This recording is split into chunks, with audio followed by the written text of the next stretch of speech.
वहिनी दादा आले नाही का अजून? हा बोल ना तुषार. अरे भाई, आज पण तुझ्या भावाने दारू पिऊन भांडणे केले. जरा समजाव ना त्याला. तुझा मोठा भाऊ आहे म्हणून शांत बसतो आम्ही. हा बोलतो मी, थांबतो. हे जेवण वाढ ग. दादा असं किती दिवस चालणार? तुम्ही रोज दारू पिऊन भांडणं करून येतात.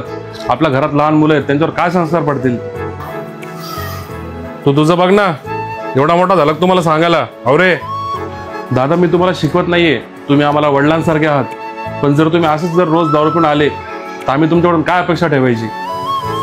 तुला काय माहित माझ्या मागे काय टेन्शन येते?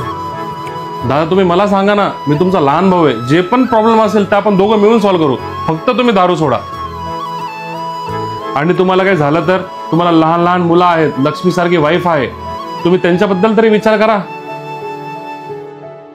दादा तुमची आम्हाला खूप गरज आहे. तुम्ही सर्वस्व आहात आमचे. प्लीज दारू बंद करा.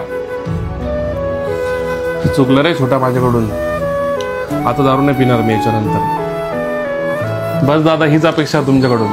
वहिनी जेवण वाढा. चला दादा, आज आपण सगळे सोबत जेवण करू. तुम्ही फ्रेश होऊन येऊन जा, आपण सगळे सोबत बसू.